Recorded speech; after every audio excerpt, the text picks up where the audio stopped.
The Anyone But Cam Fantasy Football Podcast.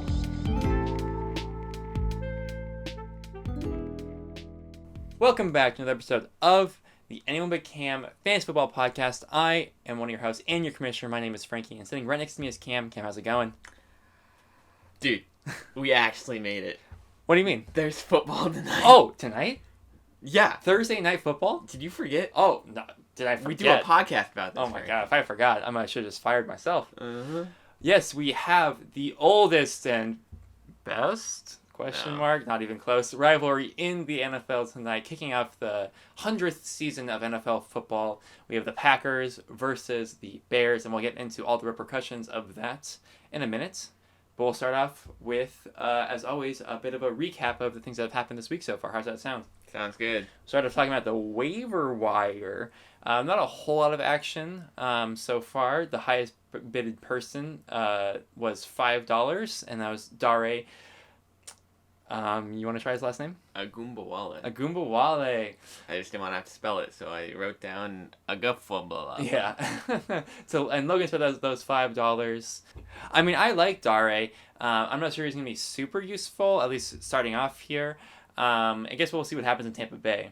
But yeah, he definitely can't be started week 1, but he could have some use going forward. Yeah, I mean, no one was really ever excited about the other running backs there, so Very true. if he is more talented, which isn't very hard, maybe he could be startable.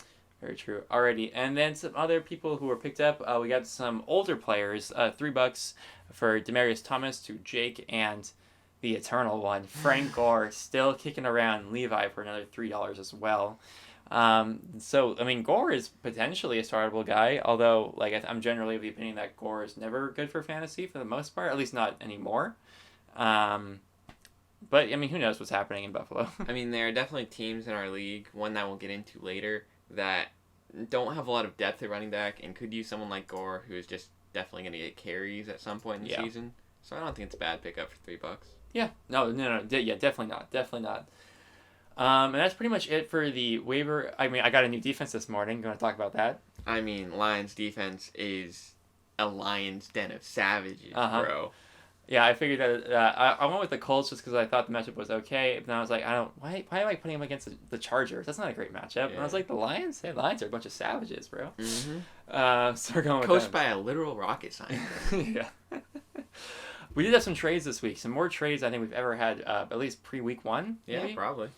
The two big ones for sure. I think there were there 3 total? Maybe I there's thought there was only 2. Yeah, like there was one that we finished up. That's right. That's correct. Yeah. All right. Justin acquired the Rams defense for a total of $3 and nothing else. A fab from Logan. Apparently, we found out that Logan was going to cut the Rams defense and figured that he might as well could get something out of it.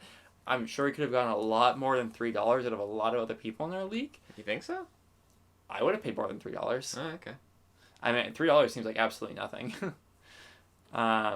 You don't think so? I mean, I just don't think the Rams defense is anything super special. Oh, I agree, but yeah, I don't know. But also, I guess since you're desperate enough to start the Lions, the Rams. Yeah, I guess maybe it's coming down to I would have paid more just because I punted on defense and just didn't end up with one I liked, so I would have been fine with having the Rams this week. So I guess I would have paid more, but. Anyways, yeah, and then we have your trade here. Why don't you talk about it? All right, so this all happened late one night. I was laying in bed, just checked my phone, and I saw I had a trade offer from Logan, and it was the Rams defense and LaShawn McCoy before the him getting cut from the Bills for Kenyon Drake, and I was like, this is stupid. I want none of these players. So I sent him back a trade offer that was like, I don't know, I'll give you Kenyon Drake because you want him, and I want O.J. Howard, so I'll throw in my tight end, Vance McDonald. And then 5 minutes later, that got accepted, and I was like, did I actually want to do this? I don't really know. Looked over my team. Not a lot of running back depth, but O.J. Howard looks real nice in there now. So I'm feeling good about it. Yeah, O.J. Howard's definitely a safer tight end because he has a more established role in the system of offense, I think at least, or at least what it will be, than Vance, who has a tendency to be on the field a lot, but you'll just have a lot of blocking downs. Mm-hmm. And then Kenyon Drake, we have the report that he's going to be the running back 1. He was running back 1 last year, and he sucked. So And yeah, but yeah. Overall, I mean, I think you definitely got. I think overall you got the best player. I think. Yeah. So you can't. I mean, you gave up two. Giving up two for one for the best player overall is generally a good idea. And then after they traded they traded Laramie Tunsil. The Dolphins did, so they have an even worse O-line. Yeah. I felt better about it. Yeah. Alrighty, and that's it for the of activity in the league. So let's get into our weekly preview. Oh boy. And we're going to start off. We're going to go division by division because we are in division play, and we'll start off with the Alphas because why not? And might as well start at the top here with my co-host Cam. You are playing Tyler this week. Why don't you talk about some of the things you're thinking about? All right. Well, the first thing that caught my eye was Tyler has the best team name in the league right now. For anyone curious, it's TY for the Chubb. Just taking in two of his team names or team player names and then making it great. Play on words. Big fan. It is great. My thoughts on it though are that we're actually pretty even, and the only spot that I think either team has a clear advantage is at tight end with me having OJ Howard versus him having TJ Hawkinson. Yeah. But even there, with the Cardinals defense not being super good and the Lions just wanting to use their new toy in TJ Hawkinson, I could see them just trying to get him a touchdown week 1, which scares me a lot. We both have solid running backs. Mine are a bit more established in Kamara and Chubb. Or, no, I have Kamara and Cook. Yeah, and then Chubb and Montgomery both have a lot of upside, so those are pretty scary. Otherwise, I could pretty easily see this going either way. I am favored right now, which, means literally nothing. Yeah. And I think it'll be a good match. High scoring. I think so too. I think a big part of this matchup we'll see, even though it's only one player, is what's going to happen tonight. When we see what the actual use of David Montgomery is going to be, I think that'll be a big indicator of how this week is going to go for you. I mean, if he uses an average game, we'll still go either way. And if it goes off, it could be, closer than the projections at least say. Yeah, for sure. Yeah, I definitely think that you're the favorite here. I want to see what Kupp is like on the field coming back from injury. And then it's a big question mark of what TY is going to be with Jacoby Brissett as his quarterback now. I mean, he was fine when Jacoby Brissett started in games early in the season, but he's nothing compared to what it was like with Luck. And then just looking at your quarterback situations, Carson Wentz versus the Washington, I like that a lot. And then Drew Brees versus Houston in New Orleans, I also like that as well. Monday night. So, I mean, there's a possibility this matchup comes down to Monday night, too. It could be Kamara for you, Drew Brees for him. I think that's it. He also has Duke Johnson. Yes, he has Duke Johnson. Running back 1, Duke Johnson. Yeah. Big old Johnson. So, yeah, it could very well come to the Monday night, and that'll be a fun one to watch. Yeah. Alrighty. Let's go into the second matchup here for the Alphas, which is Jake versus Devin. Alright, so this also seems like a pretty even matchup on paper. But a lot of things are playing out better for Devin this week 1 than they are for Jake. Devin has Todd Gurley, who after this long offseason will be probably as healthy as he will be over the season. And I heard one person say that the Rams might just be like, hey, look, Todd Gurley's totally healthy, so they're just going to feed him a lot to, kind of quell the narrative going into the season, so that could be real bad for Jake. Also, Devin has a couple of Lions on his team playing Arizona, like we said, who have Patrick Peterson suspended, and their number 2 cornerback is on IR, so there could be a lot of opportunities to get some points for the Lions there. Scary for Jake Logan. And then, like we said with Carson Wentz, could be a good matchup against Washington. Devin has 2 Eagles on his team too, and Alshon Jeffrey and Zach Ertz. So there's a lot of blow-up potential for Devin there. Yeah. Whereas Jake has a lot more questions, which is with his matchups and things. With Zeke, he came back, good for Jake, but we don't know how conditioned he is, so he might not get a lot of touches this week. Yeah. And then Amari Cooper, same kind of thing, where he just came back and started practicing after his foot injury. So there's a lot of pretty even in skill and value for all these players, but just with matchups and how the players are coming back, I like Devin in this one. I do too. If Zeke had been back for a week already, I might say this is probably a bit closer for Jake. But just coming back, I think the advantage is pretty clearly in Devin's favor. I guess we'll have to see what Marlon Mack is up to. I think that's a really big question. Probably the biggest question mark besides Verzeek in this matchup for me, just because I don't know. I mean, the whole like how much the Indianapolis Colts offense is going to change now that Luck is gone. But I like DD and the flex as well for Devin a lot. So yeah, I'm definitely picking Devin on this one as well. Mm-hmm. Let's go to the next division here. We have Rotlack up next, and we'll start off here with Justin versus Dylan, a rematch of the championship game. Yeah, and if you think back to that championship game, it was a pretty clear Dylan win. Yeah. And I feel like it's going to be like that again this week. Whoa, you're going against the projections. Cam. But what you might not see is Dylan has yet to put a kicker in as of recording this. And, Justin's the only team going with that 2-kicker setup. Yes. Which, given his team, is probably his best choice. However, there's really no strong advantage I see for Justin here. Everywhere he's strong, like running back, Dylan is also basically as strong. But then if you look at wide receivers and tight end, Dylan has Hopkins, Thielen, and Kittle versus Justin's Brandon Cooks, Jarvis Landry, and Eric Ebron. There's really no contest there that Dylan's is way better. Yeah. And those can easily carry him to a victory. Yeah, very true. We got a report this morning that Justin Jackson is going to be a split back this week for the Chargers as Melvin Gordon continues his holdout, which I think is probably as good as you could hope for that week 1 situation for them. Ingram will definitely get some good use against Miami, so that's something to watch. And like I said, Justin's the only one actually using 2 kickers on his team, so we'll have to see if that works out for him. But I think the advantage is pretty clearly in Dylan's because he is the highest upside for sure among his players. We'll see what Tiffin Coleman's up to and how that San Francisco offense is this season, especially with their running back core that's been decimated over the offseason and injuries. That's really the only weak spot I see on Dylan's team, or like not even weak, but just question mark. Yeah. Yeah. Alrighty, I think that's good enough. Let's move on to Levi versus Greg. All right. So something interesting here is that there's a lot of stacks going on in this game. Greg having Matt Ryan and Calvin Ridley. Yeah. Also having 2 Cincinnati players, and Joe Mixon and Tyler Boyd, who is playing his other running back, Chris Carson.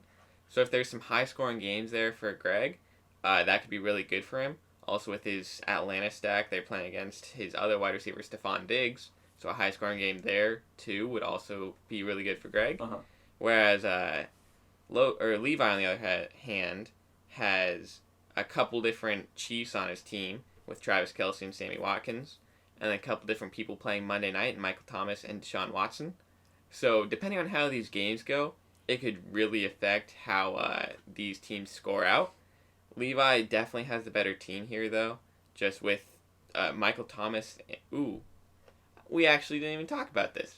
Levi has Antonio Brown, who we just saw might get suspended for week 1 by his own team. Breaking this morning, just minutes before we start recording, is that Antonio Brown, will potentially be suspended. Our initial guess is just probably like a week for the social media post he put out yesterday complaining about his fines for skipping meetings and practices. So he might not have Antonio Brown this week, which kind of changes the entire matchup. I'm going to look quickly to see who he could slot in there. So he has 2 wide receivers in his flex, which he could slot in there, in both Chris Godwin and Sammy Watkins. And then who else would he potentially throw in for his other flex then? There's really no one good besides maybe Marquez Valdez-Scantling. I mean, that's where my eyes went to immediately, is to just throw him in there and see what happens week 1. I have Geronimo on my team, and I'm keeping my bench just because I want to have the ability to see what happens before I start him, which I think is the same logic as Levi's going by, which I think is pretty sound. But he might be pushed into a situation where he has to start him. Which is definitely scary against that Chicago defense on the road. Yeah, I mean, either that or he tries to pick up someone on the waivers today, and then I guess he could drop somebody to do that. I guess he picked up Gore this morning. I can't imagine he's going to start Gore, although he could. I mean, get a safe 5 to 7 points, maybe 4 to 7. Yeah. Yeah, I guess we'll have to wait and see what Levi does. That's a big wrinkle in this matchup. Well, before we learned about Antonio Brown, I had this as my upset of the week, Frankie. Yes. And it's staying as the upset of the week because I still believe Greg can win this game. I don't even know if that's fair. Right now, Levi's got a 69% chance, to win this game. So I'm sticking with it. Alrighty. We'll have to see if we fall out of AB, but until then, upset of the week is right here. Let's go, Greg. Let's move up to our last division here. Last but certainly not least, Studs and Stoners. That's not what I wrote on the page. Oh, I read what you wrote, but we're just not going to talk about it. All right, Lassie versus JP here to start off the Studs and Stoners. All right, so the big thing here is that Lassie's team definitely seems a lot safer all around. With his running backs, Saquon Barkley and Aaron Jones, definitely going to get touches, whereas David Johnson for JP will definitely get touches, but you don't really know with James White how they'll use him this season. The flex positions, JP starting Hunter Henry and Royce Freeman. Royce Freeman, we don't really know how he's going to be used, and then Hunter Henry is his first real game back after being injured, so we don't really know his role in the offense. Whereas Josh Gordon and Emmanuel Sanders are both one of the best receiving weapons for their team, so they're definitely going to get passes to him. Yeah. So there's just not a lot of upside that I can see on JP's team, whereas there's a lot of upside with Lassie's team, like Mike Evans against San Francisco could just go off. Right. The only really good player I see for JP are Patrick Mahomes, but he's playing Jacksonville too. Yeah. Which is kind of scary, and Tyler Lockett, who can always catch a long bomb touchdown. Yeah. We were discussing it before starting the recording, but I don't see why I would definitely, if I was JP, I'd definitely be starting Deshaun Jackson in this game. Use him as a keeper. I don't really get why you would go 2 tight ends in this situation. I guess I get liking both of them for sure, especially with with what we think Evan Ingram can be this season and with his usage last year. But I mean, I like Djax over Royce Freeman just for upside and just because another wait and see player for me. So I do think Royce Freeman is a really talented running back, but I just don't think he's in an amazing situation, at least for for what it could be. So I would probably be starting Deshaun Jackson if I was him, just for upside, and I think he probably needs the upside when you consider he's going against players like Saquon Barkley and Mike Evans, like what you just said. But yeah, I mean, if I'm having to pick somebody, I'm definitely picking Lassie in this one. Yeah, and one other thing, just what do you think about this? JP has Tom Brady on his team. Yeah. Lassie has Julian Edelman and Josh Gordon. So if he does start Tom Brady, he can kind of guarantee that if Lassie's wide receivers go off, he gets those points too. Right. I think that'd be something to think about, even though he has Patrick Mahomes. They're playing Jacksonville. It's a risky play for sure. Yeah, it's because passing touchdowns in our league at 4 points, it's instead of losing 6 for every time they score a touchdown, you only lose 2. As opposed to the potential of Mahomes. Mahomes is playing in Jacksonville against a bunch of savages. Yeah, who would have thought that Brady in 2019 would be a hard start set against Patrick Mahomes. Yeah. Alrighty. And then let's get into our last matchup. Myself versus Logan, which is our matchup of the week. Oh, it has to be, because this is the one that everyone looks at and is like, oh yeah, they mark it off on their calendars. I gotta go watch this game. It's the one that I have to build the entire schedule around, as it turns out. It affects every other week. But yeah, I guess I'll go into it here first. I'll go position by position here. Lamar and Dak were the 2 quarterbacks I wanted for week 1, which he ended up scooping up Dak. I wanted Lamar obviously more, that's why I drafted him.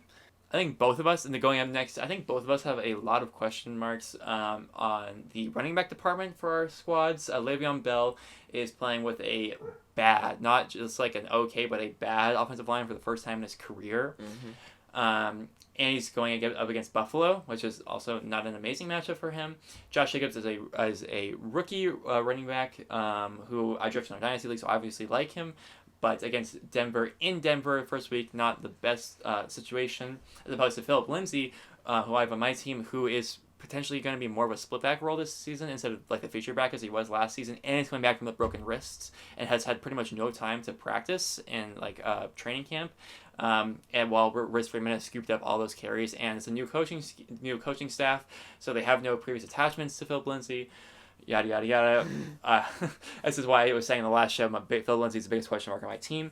And then you also look at Devontae Freeman, whose offensive line in Atlanta did not look good in preseason, which I don't read into too much. I try not to, but he's also coming back from an entire season off injury-wise. I think he will be a good player, but we'll have to wait and see with him. And then we go into the wide receiver department. I definitely think I have the advantage here, although he does have Devontae Adams, who could have a very, very, very good game tonight. I like to see what OBJ does in his first week with Cleveland. I think he's going to get the ball a lot. Allen Robinson is a very good wide receiver. I had him on my team last season. I think he'll do well tonight as well. Juju Smith-Schuster is probably the biggest question marks in terms of wide receivers for both of our teams, just because now that he is a wide receiver 1, and he's not going to, at least in the preseason, he wasn't playing out of the slot anymore. He's pretty much just playing out of the X. We'll have to see how that affects his game, and there's a very good chance that Belichick just puts all effort onto stopping him. Because he is probably their most, he probably is their most dynamic weapon besides him or James Conner. But, yeah, I mean, Juju has been, like, one of the biggest, like, names of the offseason people I'm talking about because of the Antonio Brown and Le'Veon Bell leaving the Steelers. And then at tight end, I like Mark Andrews this week in Baltimore against Miami. Vance McDonald's, obviously, I love Vance McDonald's in real life. In fantasy, I don't love him as much just because he doesn't get consistent work at all, and so it's kind of who knows what his usage is going to be. And moving down to flex, Robert Woods was my guy. I've reached for him in both leagues, or I'm not really reached, but I went for him in both leagues. I like him better than both Kenyon Drake and Will Fuller this week.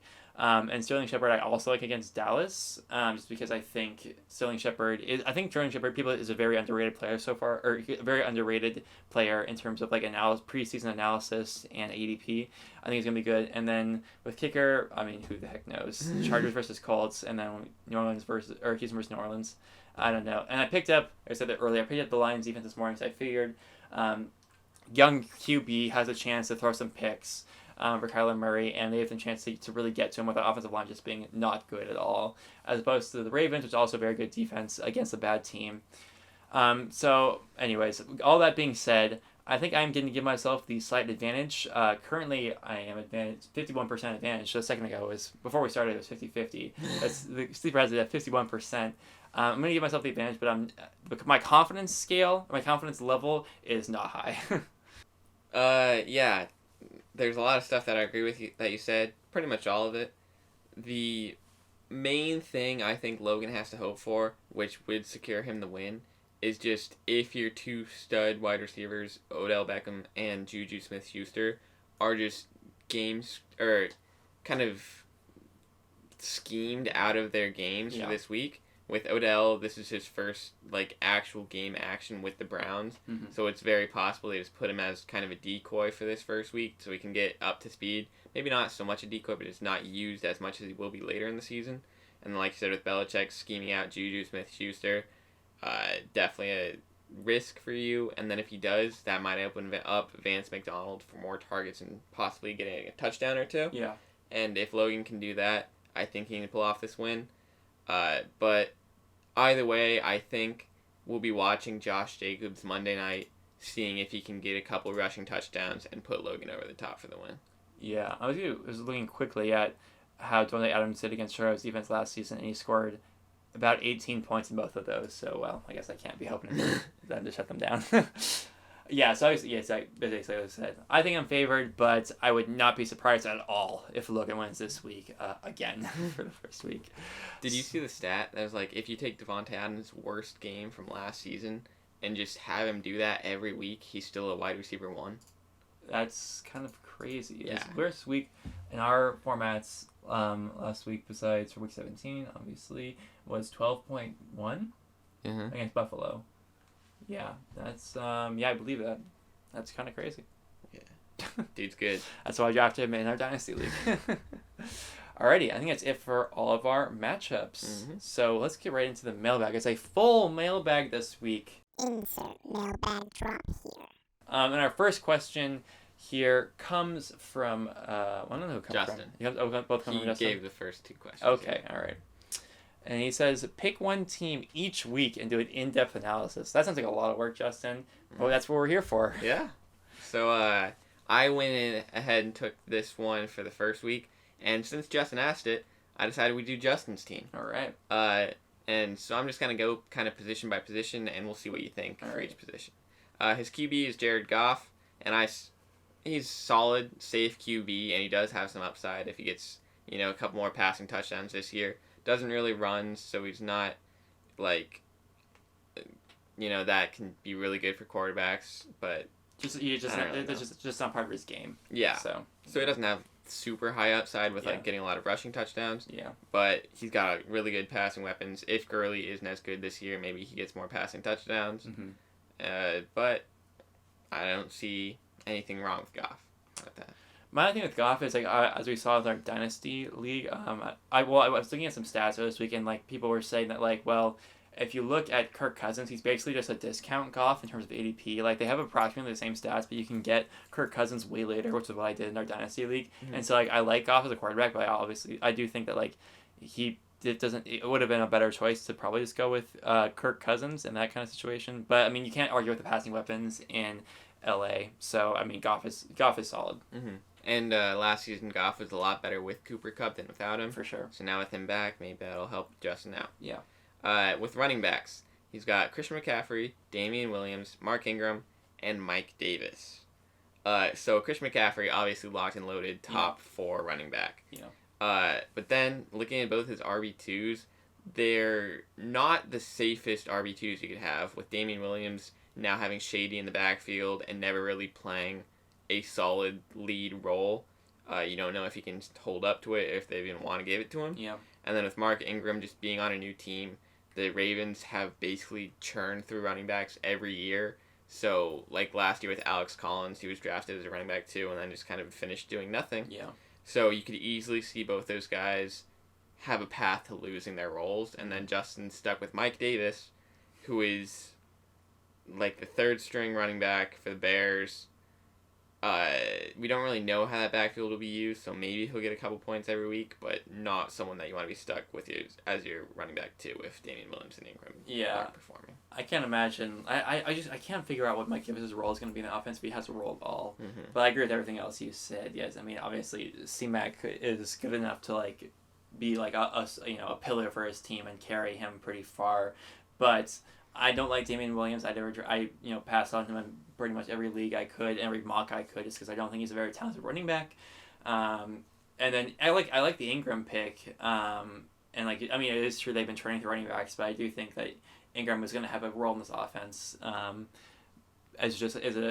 our 2 flex, I mean he's a startable one, but yeah, I don't know. It's not amazing. Mm-hmm. And then looking at wide receivers, he's got Brandon Cooks as his first wide receiver, who he's going to be safe, he's going to get points, but he's not going to be like someone that you can really expect top tier wide receiver numbers from because there's so many weapons there. Yeah. Then Jarvis Landry, who is kind of the opposite, or he has a much lower floor and still doesn't have very much upside, just like Cooks doesn't have a lot of upside because he's maybe the 2nd target on that team and never really been someone to break off big plays or score a lot of touchdowns. Yeah. And then his backups are Corey Davis and Traquan Smith. And so the way I see backup wide receivers in fantasy is you either want someone that you can stash and then they can find a role later in the season and be really good starters, Yeah. or someone that you can just guarantee points from and just have them be fill-ins.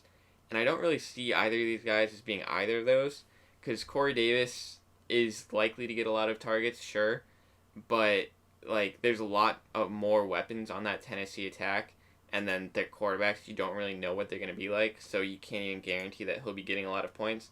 And then Traquan Smith, you don't even know if he's the 2nd wide receiver, which would be the 4th target on that Saints team, and he was really up and down last season.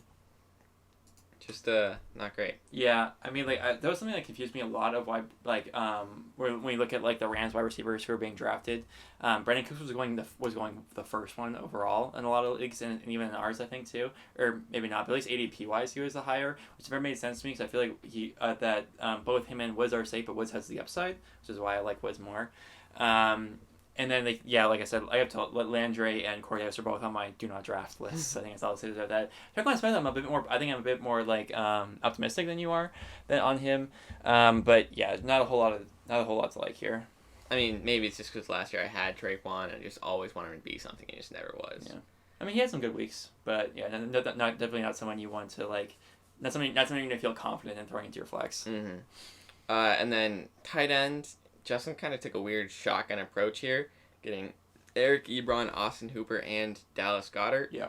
Ebron and Hooper are kind of tight ends that you could find close to that production on the waiver wire. Yeah. so I don't really know why you need both of them. And Goddard is like a tight end handcuff. So he's just going to be kind of killing a roster spot, hoping that maybe Zach Ertz goes down, which then he'll be amazing. But you're just kind of wasting a roster spot on that when you have a lot of holes elsewhere.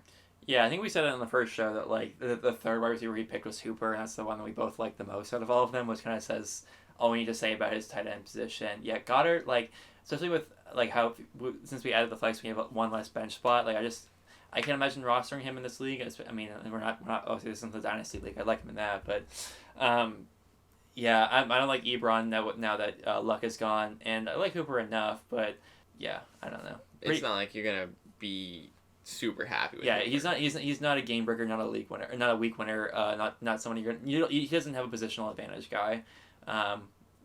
Which I don't have either are tight ends because there's only like 3 or 4 of them. Yeah, but you're not rostering 3. But I'm not rostering 3 of them. Yeah.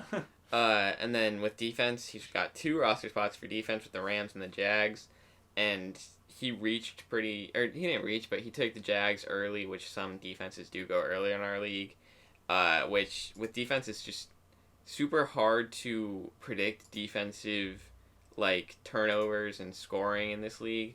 So it's not the best idea, in my opinion, to pick one of them early when you could get other players that you can more accurately predict their role in the league. Yeah. And so if they do end up being a great start them every week defense, these picks could turn out. But I'm just not. I wouldn't have done that if I was Justin. Yeah, I mean the Jags defense was pretty underwhelming last season for both fantasy and real life. So I get that they are a bunch of savages, but I don't love it. And then like I said, I would have paid up a bit more for the Rams defense, just because I didn't like my option. But I feel like I can't imagine rostering 2 extra tight ends and an extra defense, especially not this early when he's not like worried about buys or he just thinks that the waiver wire is plucked clean. Like it's just too early for that. And then the brightest spot on Justin's team is kicker, obviously, with Greg Zuerlein and Harrison Butker. Yeah. But once again, it's pretty hard to actually predict kicker scoring every season. The best way to predict it is team scoring, and he's got 2 kickers on really good teams, but it's just he took them earlier again when he could have gotten backup running backs and wide receivers, which he's severely lacking, and you can just kind of see that. Yeah. So to basically sum it all up, when you're drafting, there's kind of 2 things that I think about, and it's you want to get good players, and you want to construct a roster that will like help you survive the unpredictability of the season and injuries and things. And I don't think Justin really does well at either of these things. Like, he gets Christian McCaffrey, yeah, but none of his other players are like people that I'm super high on their talent and like their upside or anything. Mm-hmm. And then he doesn't really get people that will help him survive if anything bad happens to his team. Like if one of his running backs goes down or his starting wide receivers, he's going to be severely lacking in those positions. Yeah. So I could honestly, if I was Justin, I would consider maybe trying to trade Christian McCaffrey and like one of my good kickers or defenses and just seeing if someone will give me a king's ransom for them and I can get a lot of people with actual upside on my roster. Yeah. Like maybe if JP really wants Christian McCaffrey and Greg Zuerlein and you get Tyler Lockett and David Johnson or something like that, that would be able to significantly improve Justin's depth without a big loss in like running back and wide receiver or running back and kicker talent. Yeah. Yeah. Agreed. I hope that was in depth enough for you, Justin. Alrighty. Let's go on to the next mailbag question here. Also from Justin. Do a conference preview and power rankings. I mean, we power ranked last week.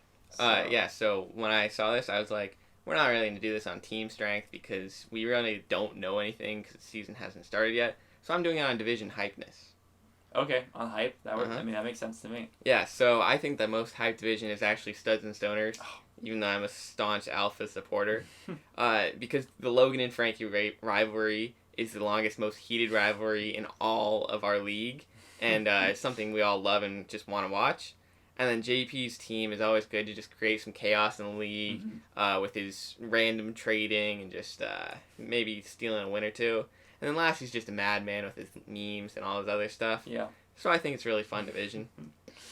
Then second, I have Alphas. Alphas, I think, is the most balanced division talent-wise in both, like, rosters and, like, the players who are actually controlling the rosters. Yeah. And I think everyone puts in a good amount of effort, and there's a lot of parity in there and activity. So I just think it adds a lot to our league to have the Alphas all trying super hard. For sure. And then Rotlack, I put them last. Yes, they do have both of last year's championship finalists in their division, but that match was a snooze fest, let's be honest. And then Dylan is definitely hungry for a championship, but after that, I really don't know how, like, bad Levi, Justin, and Greg all want to win, and, like, how much they're going to be, like, playing super hard or, you know, memeing it up, anything like that. Yeah. And it's got really no good rivalries in it, so it's just not the most hyped division. Yeah, probably has the least cheat chat activity in that one. Oh yeah, with Levi and Greg both in there. Yeah. All right, that was our hype power rankings. Mm-hmm. Alrighty. Let's go to the next question. This one's a bit of a mouthful, so I'll read it out here. Salutations, Frankie and Cam. I am of much enjoyment of the auditory discussion transmitted via electronically reproduced sound waves that you have produced for others' consumption. I am also learning to become a fan of the fantasy of footing of balls, as I am a foreigner to your custom since I am from Canada, which, in case of a lack of prior knowledge on your part, is in fact a region on the planet Earth of the system SOL. All right. The inquiry that I should pose to you is, how might one explain the fantasy of football to a foreign Earth citizen of human species like myself, that I might attempt to understand and assimilate to this cultural cornerstone, become more like the citizens of this region on planet Earth? Hail and thank you, sincerely, Hugh Mann. Well, Hugh, thank you for the first non-person in our league to submit a question. Wow, I feel so honored. Frankie, I have something I might think. I think this might be a robot. What makes you say that? Everything's in caps. Robots don't know how to do lowercase letters. Everyone knows that. There's also no punctuation. Sketchy. Okay, well, I don't know. What are the ethics of responding to a robot about fantasy? If we let them know anything good, then they'll be able to destroy us all in this league. Yeah. Okay. What if this is like Skynet from Justin's like MATLAB R simulations? Oh my God! All right, moving on. We gotta get out of here. Draft Corey Davis. We gotta draft Corey Davis and Jarvis Landry. That's all you need to know. Alrighty, we have another question here from Devin, who wrote this pretty much while I was editing the last podcast. So we tried to get in last week, but not quite. And he wrote, biggest L's and W's of draft, no repeat teams, and then parentheses, please have mercy. And he also wrote in worst drafted player versus best undrafted. Those are interesting discussions. Did anything stick out to you immediately with biggest L's or W's of the draft? Of the draft board. I think Dylan getting Cam Newton in the last round is definitely a dub. That's a dub for sure. Yeah. I think JP taking Patrick Mahomes and then not another quarterback going for 5 rounds is a bit of an L. Oh yeah, right. Yeah, that's definitely an L. Not to be self-centered, but I think Matt Breida in the 9th was a dub. Could be for sure. I guess we'll see how the suspension goes, but it could be A, B in the second, could be an L for Oh Levi. Yeah, for sure. Melvin Gordon in the 4th right now is looking like a bit of an L. Yeah. Because I was never super confident in it, but we'll see what happens. I mean, I want to keep beating on Justin, but Jarvis Landry in the 5th is definitely an L. Tony Pollard in the 8th, you get it now, but hindsight being 50-50. Yeah. L. Yeah. I mean, I guess maybe Darwin Thompson's an L now. In the 8th for Dylan. Which would make Shady a dub. Yeah. Oh, and where did the other running back... Oh, Devin Singletary. Devin in the 8th. Now a dub. Yeah. Jordan Howard in the 8th is definitely an L. I think. I mean, yeah. Well, we'll see his usage, but... I mean, considering he was picked before Devin Singletary at this point. Yeah. And Justin Jackson, Matt Breida. And Royce Freeman. Yeah. Yeah. The LaMashawn McCoy is a W now. Or no, well. Yeah, he is. Yeah, for You'd be able to trade him for someone. Yeah, that's true. At the very least. Other than that, I can't say anything that's sticking out to me too much. Mhm. Yeah, okay. As big L's and W's. Oh, no repeat teams. Oh, sorry. Worst drafted player versus best undrafted. Best undrafted, that's an interesting discussion, but also maybe something we don't want to talk about because we have different ideas. People have been picked up since then, so let's look at the best available now, maybe. Well, I mean, if we look at best picked up, then Dare Goombawale. Yeah. Probably one. There Hmm. hasn't really been a lot of activity, let's be honest. Yeah. I don't know. It's hard. Like, I mean, Kyle Rudolph could be good, but he's like always pretty milquetoast in terms of fantasy. Mm-hmm. Ted Ginn could have a better role than Traquan. Yeah. So maybe there. Paul Richardson is probably could be the wide receiver 1 for Washington. So there's that. James Washington obviously has a chance to be wide receiver 2 for Pittsburgh, but he's probably third place in that race right now. If I had to guess. Yeah, for worst drafted people. I mean, JP already dropped Demaria Crockett. Yeah. Bit of an oof. I don't know. It's not really anything that bad. Yeah, I mean, I feel like if there was something egregious, it would be sticking out to us, but nothing really is. Go guys. Yeah, I mean, like, obviously, if a lot of these picks are, like, I've harped on, like, I don't like them at their value, but, like, I don't think that George Blanchard's a bad player. Mm-hmm. So, alrighty, I think that's it for the mailbag, and I think that's it for everything. Nice. Alrighty. Thank you all for listening to the second episode of season two of the Anyone But Cam Fantasy Football Podcast. I've been Frankie. I'm Cam. And next week, we'll come at you with a week 1 recap. And look forward to week 2. Get your tilt hats on, get your popcorn, and get excited for Thursday Night Football tonight. It started. It's finally starting after months and months, and maybe just a couple of days of preview work for you guys, but for me. And yeah, next week we'll get into the meat of the season. And we'll see you then. See ya.